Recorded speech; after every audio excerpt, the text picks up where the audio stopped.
जायकवाडी धरणातून 2,45,000 क्युसेक वेगाने आता विसर्ग केला जातोय। पैठण शहरामध्ये अजूनही पाणी तुंबलेलंच आहे। शहरातील छत्रपती शिवाजी महाराज चौक, गागाभट्ट चौक आणि पैठण मार्केटमध्ये आता पाणी शिरल्याचं पाहायला मिळतंय। जायकवाडी धरणातून पाण्याचा विसर्ग आणखी कमी करण्यात येणार आहे। दत्ता कनमटे आमचे प्रतिनिधी अधिक माहिती देतील। दत्ता,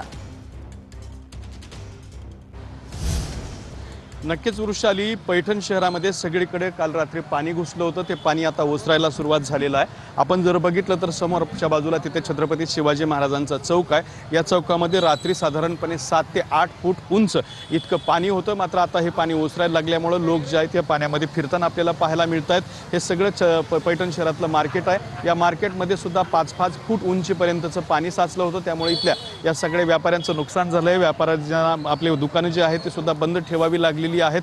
समोरचं जर सगळीकडचं चित्र बघितलं तर रहदारी जी आहे ते पूर्णपणे बंद असल्याचं आपल्याला पाहायला मिळते। त्यामुळे पैठण शहराचं जनजीवन जे आहे ते विस्कळीत झाल्याचं सुद्धा पाहायला मिळत आहे। सध्या जायकवाडी धरणातून 2,41,000 क्युसेक्स वेगाने पाण्याचा विसर्ग सुरू आहे।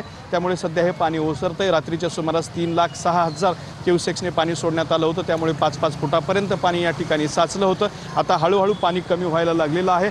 आणखीन विसर्ग जो आहे तो कमी करण्यात येणार आहे। साधारण 2 लाखापर्यंत विसर्ग नेला जाणार आहे। त्यामुळे पैठण शहरातलं पूर्ण पाणी ओसरू शकतं। नक्कीच धन्यवाद दत्ता दिलेल्या सविस्तर माहितीसाठी।